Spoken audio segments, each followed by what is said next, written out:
The first shots fired by the alien fleet struck the ancient station's energy shields and simply disappeared. The defensive technology of the progenitors was so far beyond current galactic standards that the most powerful weapons available could not even scratch it. Admiral Korth Vash ordered his ships to target the human vessels instead. But the civilian ships had taken positions close enough to the station that the shields protected them too. All alien vessels.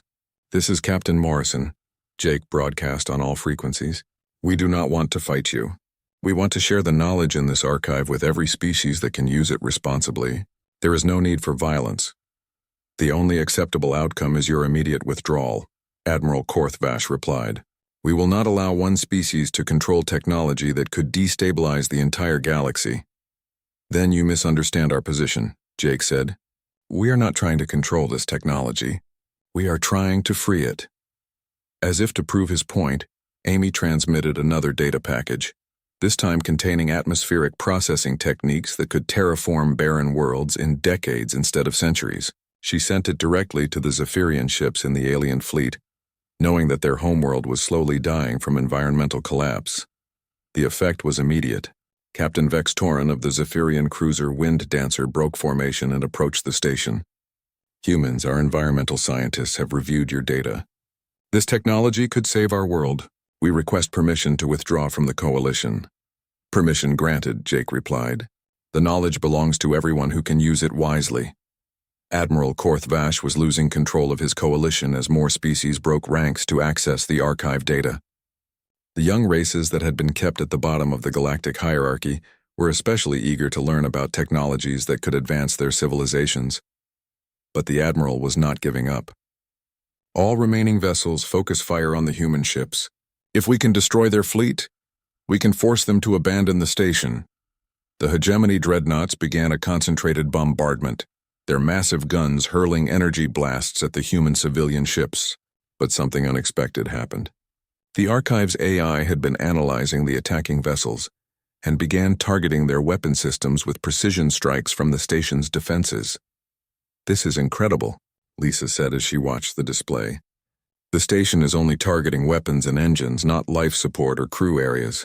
It is trying to disable the attacking ships without killing anyone. The AI's voice came through the station's communication system. The progenitors believed that violence should only be used to prevent greater violence. These defensive protocols are designed to stop aggression while preserving life. One by one, the attacking ships found their weapons disabled and their engines damaged just enough to force them to withdraw.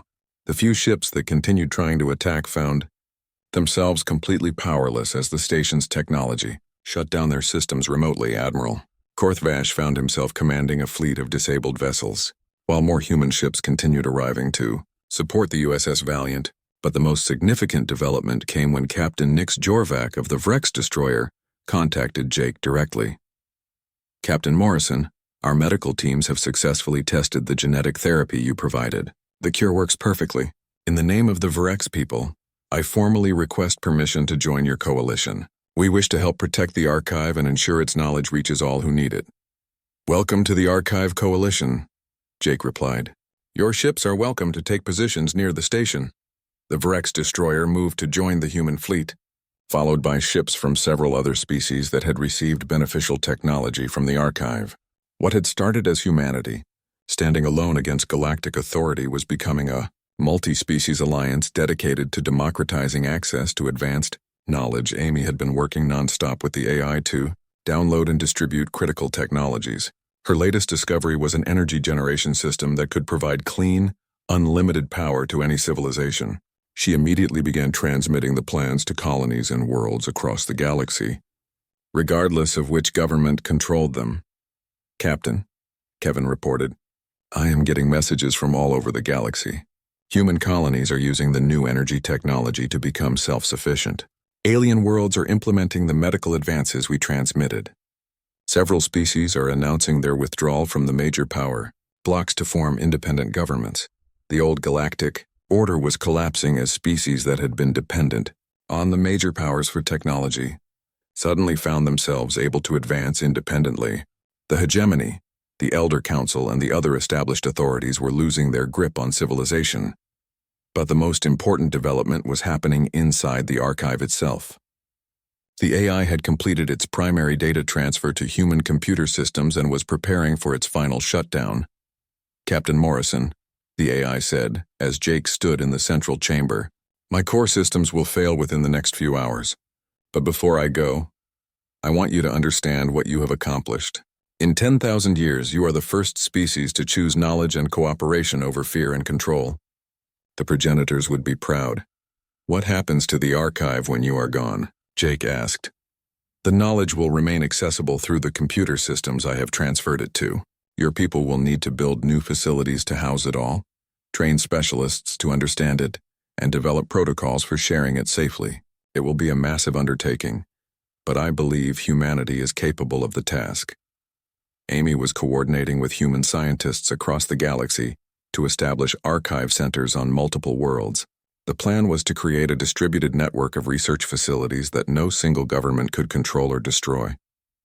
Pete was organizing the growing fleet of ships around the station into a proper defense force, while Lisa worked with alien engineers to understand the station's technology.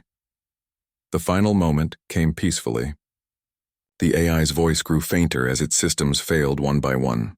"The knowledge is yours now, Guardians. Use it wisely, share it freely, and remember that the greatest discovery is always the next one." The central chamber fell silent as the ancient intelligence that had waited millions of years for worthy successors finally shut down. But its death was also a beginning.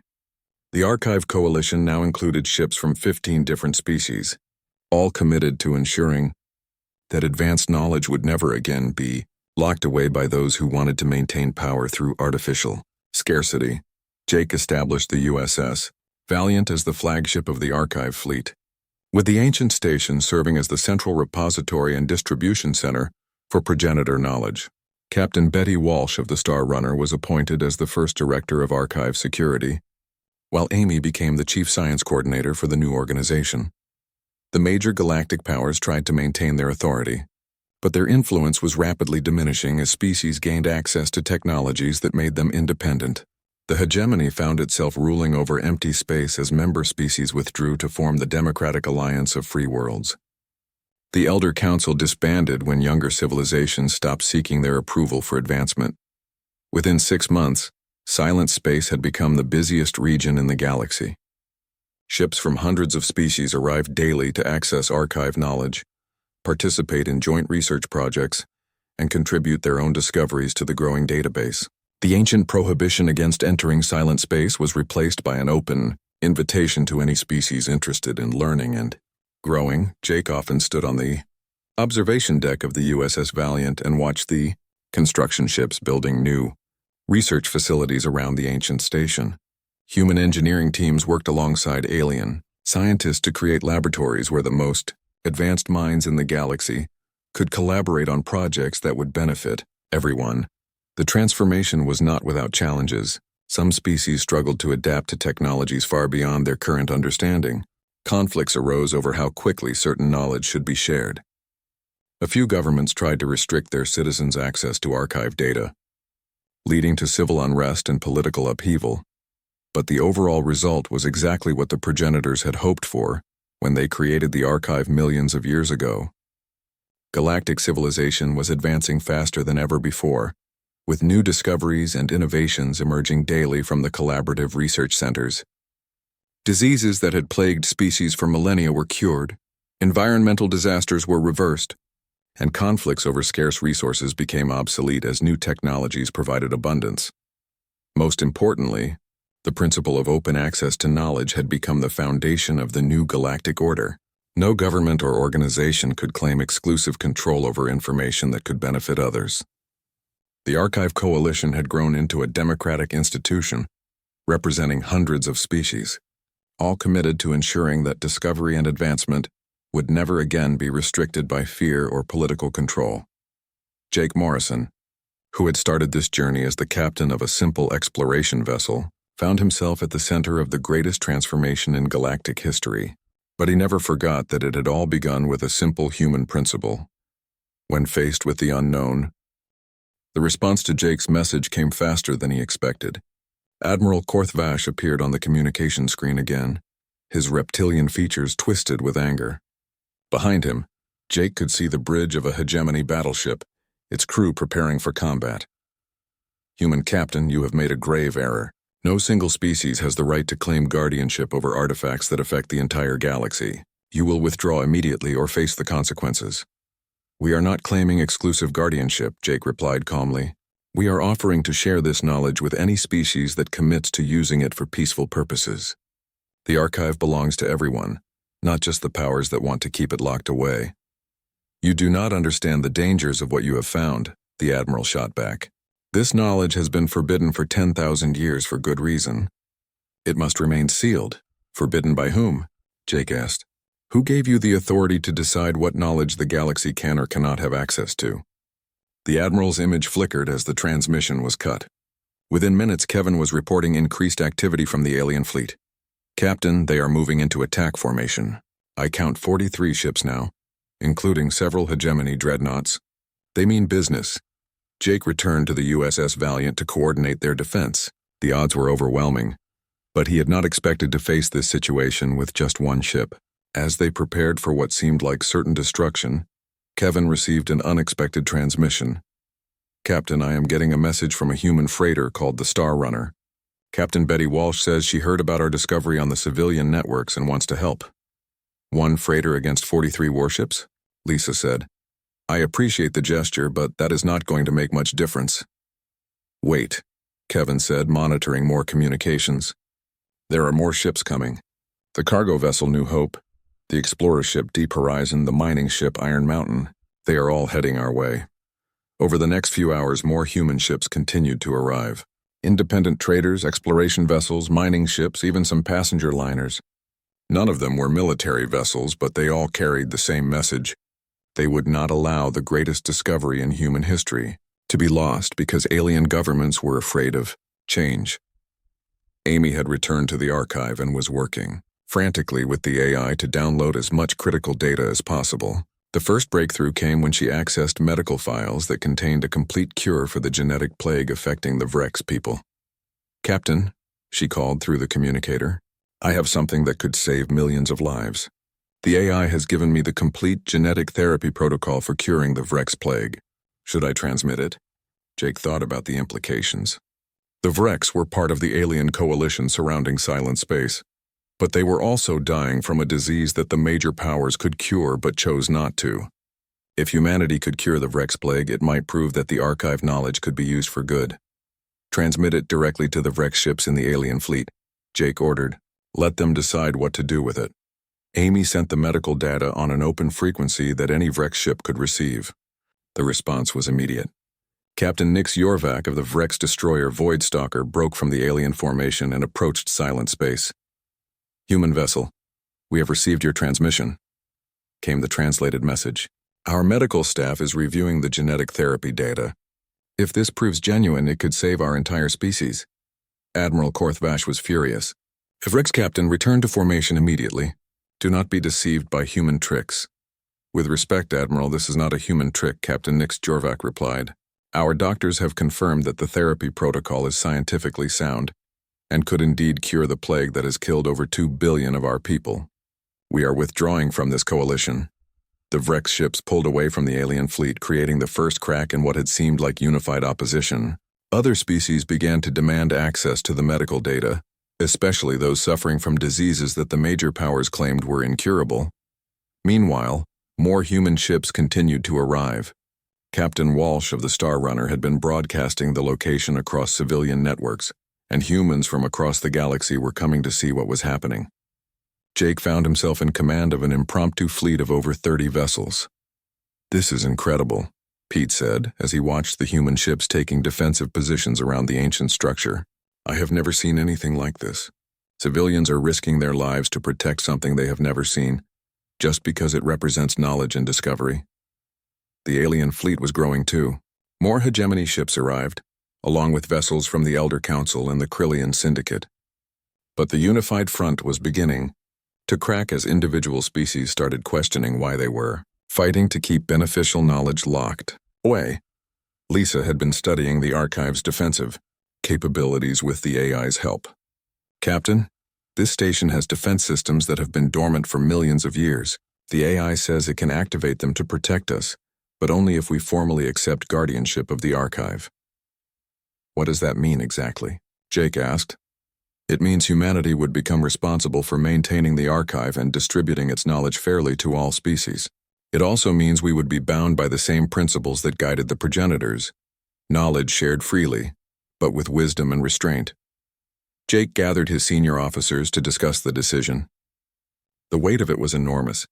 They were not just choosing to stay and fight, they were choosing to fundamentally change humanity's role in galactic civilization. If we do this, there is no going back, Jake said.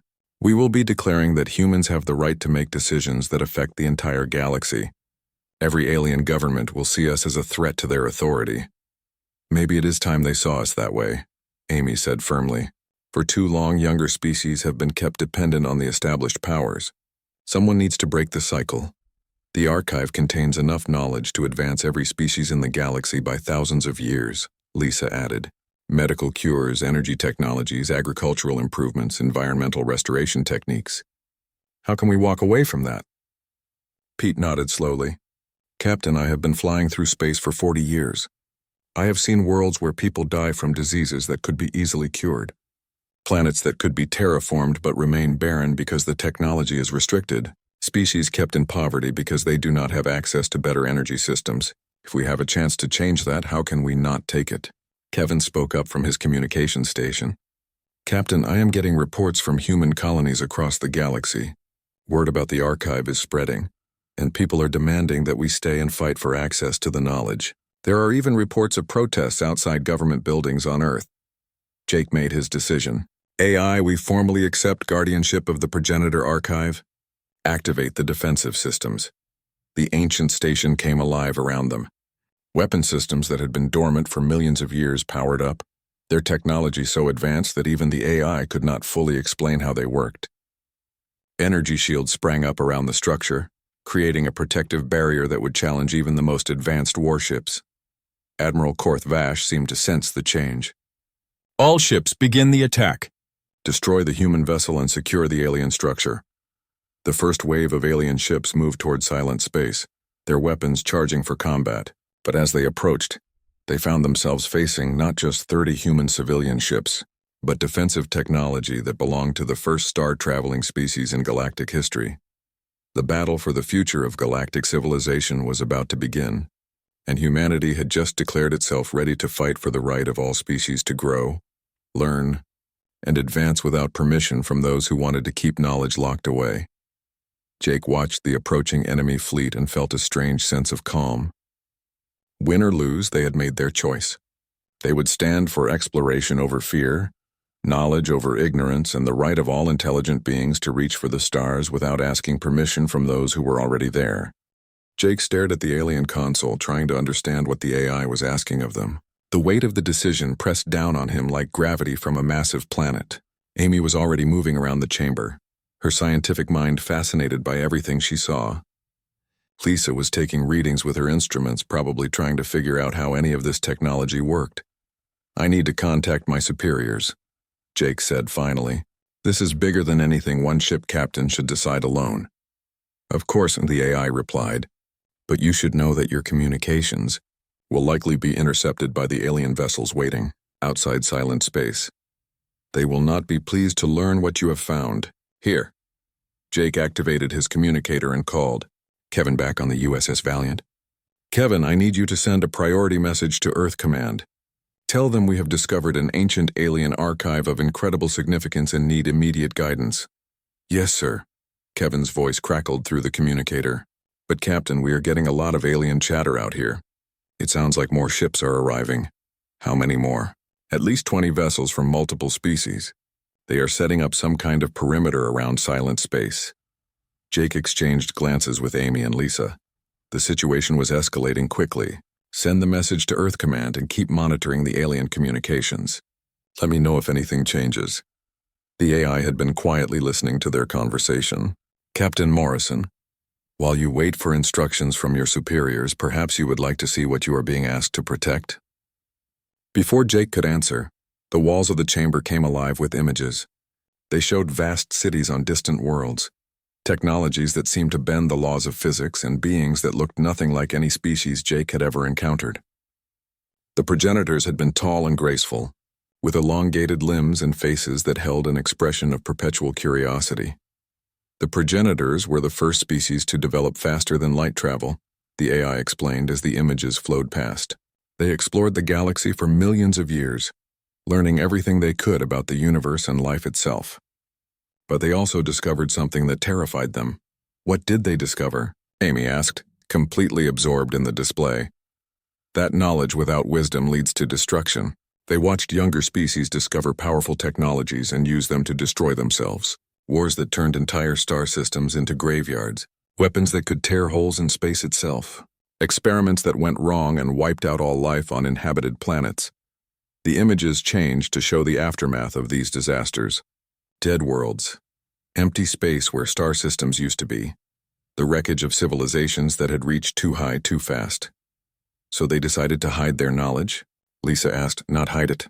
Protect it. They created this archive and designed it to only open for a species that demonstrated both courage and wisdom. Courage to seek knowledge despite warnings and dangers. Wisdom to understand the responsibility that comes with such power. Jake's communicator buzzed. It was Kevin calling from the ship. Captain, I have a response from Earth Command. They are ordering us to withdraw immediately and return to human space. They say this is a diplomatic situation that needs to be handled at the highest levels. Did you tell them what we found? Yes, sir. But they say the political implications are too dangerous. There are reports of alien fleets mobilizing across the galaxy. Some species are threatening to break off diplomatic relations with humanity if we do not leave silent space immediately. Jake felt anger building in his chest.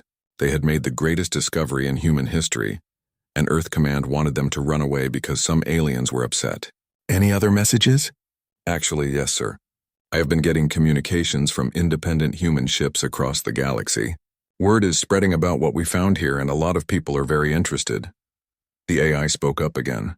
Captain, you should know that the alien species currently surrounding this area are not motivated entirely by fear of dangerous knowledge. Many of them have maintained their power by controlling access to advanced technology. If the knowledge in this archive became freely available, it would fundamentally change the balance of power in the galaxy. What do you mean? Jake asked. The current galactic civilization is built on artificial scarcity. The most advanced species control who gets access to better technology, keeping younger species dependent on them. The hegemony, the Krillian Syndicate, the Elder Council, they all benefit from the current system. Amy looked up from the console she had been studying. Captain, I think I understand what the AI is saying. If this archive contains medical technology that could cure genetic diseases, or energy systems that could eliminate resource conflicts, it would remove many of the tools the major powers use to control smaller species. Precisely, the AI confirmed. The Vrex people, for example, have been suffering from a genetic plague for the past century. The hegemony could cure it easily, but they use the promise of treatment to keep the Vrex loyal. If the cure became freely available, the Vrex would no longer need the hegemony, Lisa finished. And neither would any other species that depends on the major powers for technology. They could develop themselves. Jake's communicator buzzed again. This time it was a transmission from the alien fleet outside silent space. A reptilian face appeared on the small screen. One of the hegemony commanders. Human Captain, I am Admiral Korth Vash of the hegemony fleet. You have 72 hours to leave silent space and return to your own territory. If you refuse, we will use force to remove you. The transmission ended before Jake could respond. He looked at Amy and Lisa, seeing his own thoughts reflected in their faces. They were being ordered to abandon the greatest discovery in galactic history because it threatened the existing power structure. Captain, Amy said quietly, the data I have been able to access so far suggests that the archive contains solutions to problems affecting billions of beings across the galaxy. Medical advances, environmental restoration techniques, technologies that could eliminate poverty and suffering on a scale we can barely imagine. And you believe we should risk war with half the galaxy to protect this knowledge? Jake asked. I believe we should risk war to ensure this knowledge reaches the people who need it, Amy replied firmly. How many people will die from diseases that could be cured if we walk away? How many worlds will remain barren that could be terraformed? How many species will remain enslaved to the major powers when they could be free? Lisa nodded in agreement. Captain, my instruments show that this AI is telling the truth about its condition. Its systems are failing rapidly. If we leave now, all of this knowledge dies with it. There might not be another chance. Jake activated his communicator again. Kevin, patch me through to the entire crew. Yes, sir. This is Captain Morrison speaking to all hands. We have discovered something here that could change the course of galactic civilization. Earth Command is ordering us to leave, and we are facing threats from alien military forces. I am going to make a decision that goes against direct orders from our superiors. Anyone who wants to leave can take a shuttle back to human space right now. No questions asked, no consequences. Jake waited for a response. The communicator remained silent for almost a minute before Kevin's voice came through. Captain, I just polled the entire crew. We are staying. Are you sure? This could mean court-martial when we get home. It could mean we never get home at all. We are explorers, Captain. Pete's voice came through the communicator. We did not come out here to run away from the most important discovery in human history just because some aliens do not like it. The AI had been listening to the entire exchange. Captain Morrison, if you choose to remain, I can begin transferring critical data to your ship's computers. Medical knowledge, environmental technologies, things that can help your people and others immediately. How long would that take? For a basic data transfer, perhaps 12 hours. For a complete download of the archive, several weeks. But I should warn you that the alien fleet is likely to attack before then. Jake made his decision. It was probably the wrong decision. Definitely the dangerous decision, but it felt like the only decision a human could make. They had not come this far as a species by backing down from challenges or accepting that some knowledge was too dangerous to pursue. Begin the data transfer, he ordered the AI. And send a message to the alien fleet. Tell them the USS Valiant refuses to leave silent space. We are here as guardians of knowledge that belongs to all intelligent species, not just the ones currently in power. Captain, Lisa said with a grin, you realize we just declared independence from both human and alien authority? I realize we just did what humans do best, Jake replied. We refused to be told that something was impossible. The USS Valiant crossed into silent space, and immediately every alarm on the ship started ringing. Lisa's hands flew over her engineering controls as she tried to figure out what was happening. The ship was not damaged, but something was definitely different. Report, Jake called out over the noise of the alarms. All systems are functioning normally, Lisa said, but we are being scanned by something incredibly powerful. Whatever is doing it has technology far beyond anything I have ever seen. Amy was staring at her science station with wide eyes. Captain, you need to see this. Jake walked over to look at her screen. What he saw made him catch his breath. Floating in the darkness ahead of them was a structure so massive it made their ship look like a toy. It was clearly artificial, built by someone with technology that dwarfed anything humans or their alien neighbors possessed. The structure stretched for kilometers in every direction, its surface covered with strange patterns that seemed to shift and change as they watched. How big is that thing? Jake asked. Preliminary scans suggest it is approximately 50 kilometers long and 30 kilometers wide, Amy said. But Captain, that is not the strangest part. This structure is old, really old. My instruments suggest it has been here for millions of years. Pete was running calculations at his station. If something that big has been sitting here for millions of years, why does no one know about it? You would think at least one species would have mentioned finding something like this. Maybe they did mention it, Kevin said from his communication station. Maybe that is why they all avoid this place. They found it, got scared, and decided to pretend it does not exist. Lisa was studying the energy readings coming from the structure. It is not dead, she said. There is massive computational activity going on inside that thing. Whatever built it, some part of it is still working. As if responding to her words, the structure suddenly came alive with light. Patterns raced across its surface, and Jake felt the ship shudder slightly, as something scanned them even more intensely than before. Then Amy's station started beeping rapidly. Captain, it is trying to communicate with us, she said. I am receiving a transmission, but it is unlike anything in our database. The signal is incredibly complex, using mathematical principles I do not recognize. Can you make sense of any of it? Jake asked. Amy worked frantically at her controls. The computer is trying to find patterns. Wait, I think I have something. It appears to be transmitting spatial coordinates. Coordinates to what? Jake wanted to know. Unknown, but they are pointing to a location on the structure itself, specifically to what looks like a docking bay. Jake stared at the massive alien structure. Every rational part of his mind told him to turn around and leave. They had already discovered more than any human expedition in history. They could go back to Earth as heroes just for finding this place.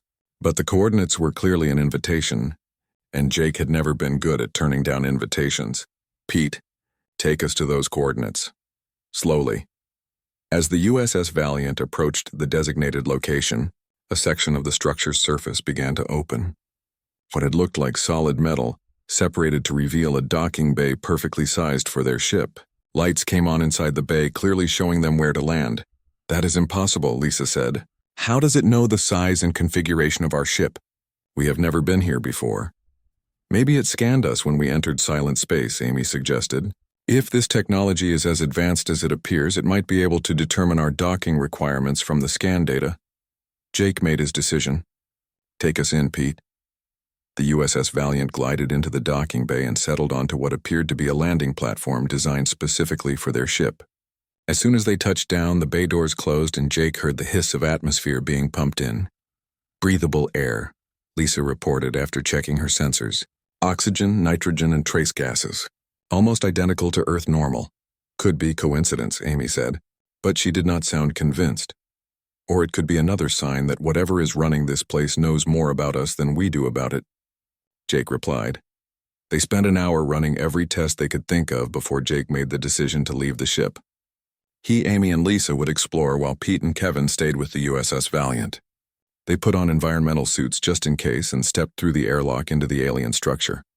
The corridor they entered was clearly designed for beings roughly their size. The lighting adjusted automatically as they moved, staying bright enough for them to see but not so bright as to be uncomfortable.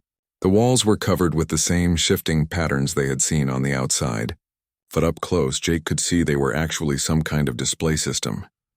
They had walked for about 10 minutes when they came to a large chamber.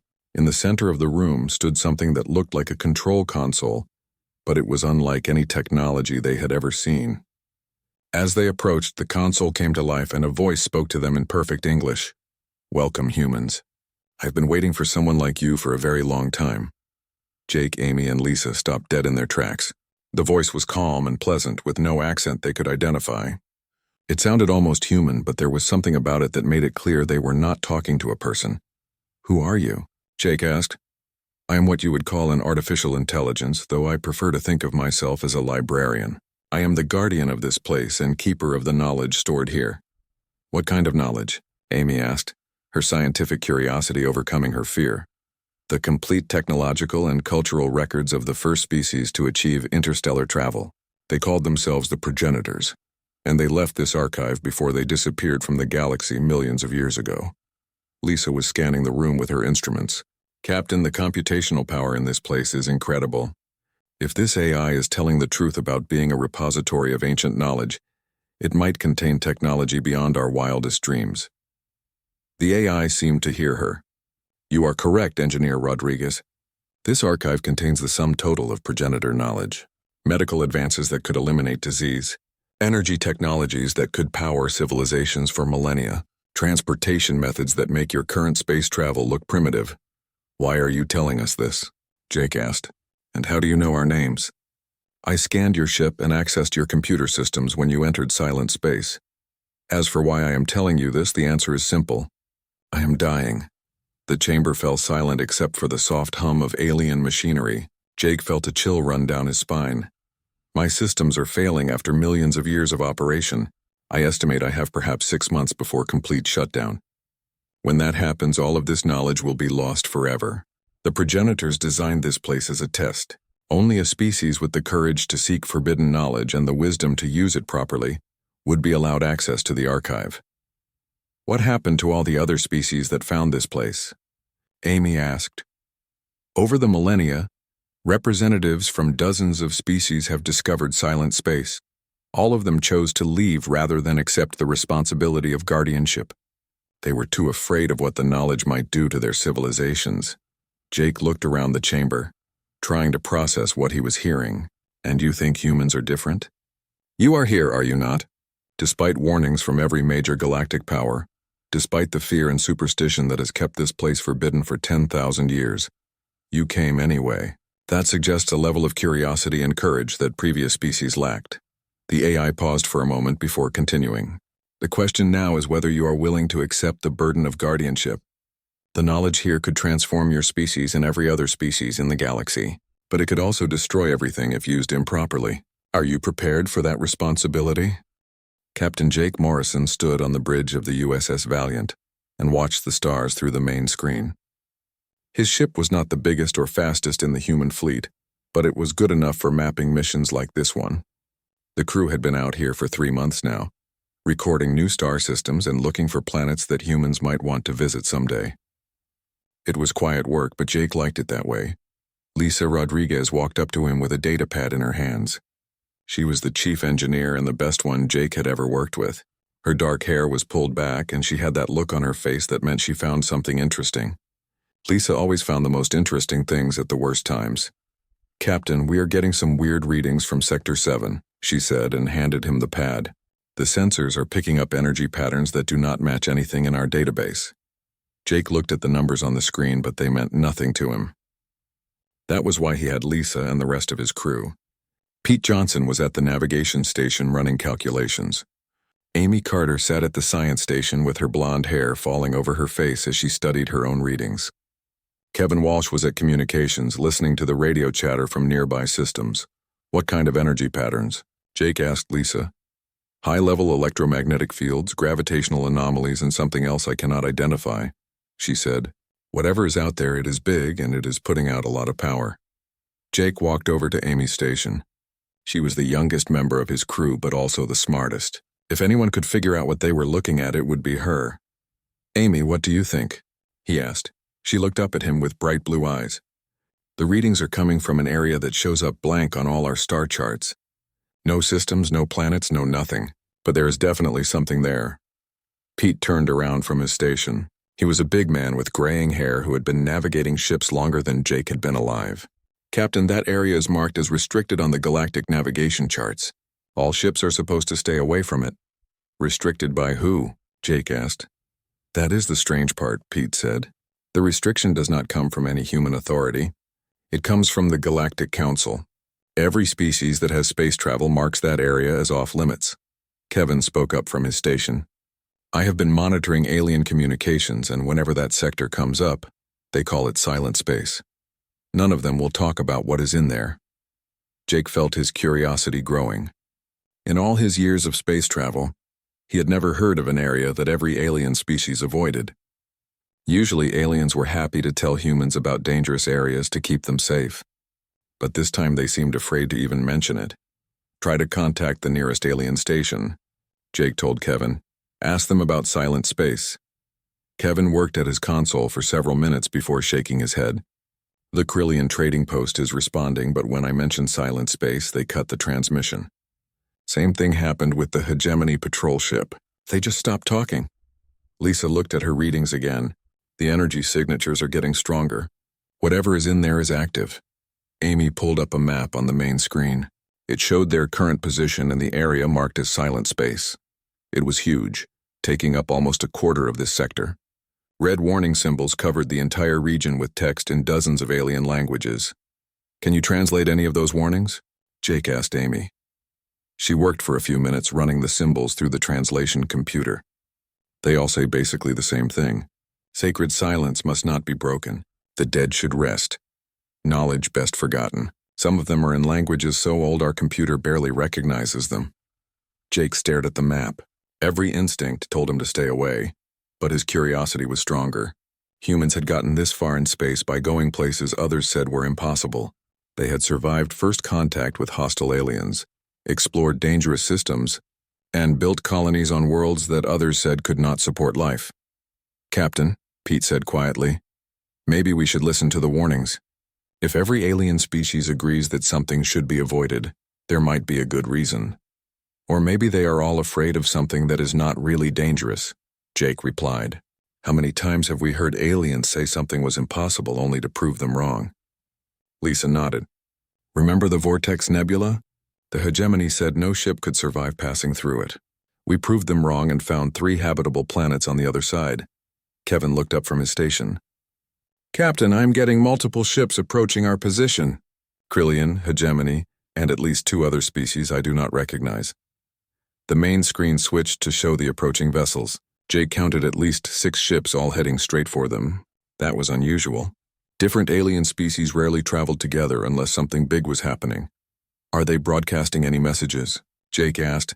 Yes, sir, Kevin said. They are all saying the same thing, warning us to turn around and leave this area immediately. The lead ship was Krillian, with the distinctive blue hull markings of their patrol fleet. A face appeared on the screen, reptilian features twisted with what looked like fear. The translator converted his words into English. Human vessel, you must not approach silent space. Turn away now for your own safety and the safety of all species. This area has been forbidden for 10,000 years. No good can come from disturbing what lies within. Jake looked at his crew. They were all watching him, waiting for his decision. He could order Pete to turn the ship around and head back to human space. They could file a report about the energy readings and let someone else worry about it.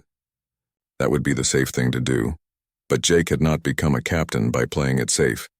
Neither had humanity become a major player in galactic politics by backing down from mysteries. If there was something in silent space that had scared every alien species for 10,000 years, then maybe it was time for humans to take a look. Pete, set course for the edge of silent space, Jake ordered. Best speed. The alien ships moved to block their path, but Jake ordered them to maintain course. The USS Valiant was not the biggest ship out here, but it was well armed and well built. More importantly, it carried something the alien ships did not have: human stubbornness. As they approached the boundary of silent space, Jake watched the alien ships fall back to what they clearly considered a safe distance. The energy readings on Lisa's instruments grew stronger with each passing minute. Whatever was waiting for them in silent space, they were about to find out what 10,000 years of warnings had been trying to protect.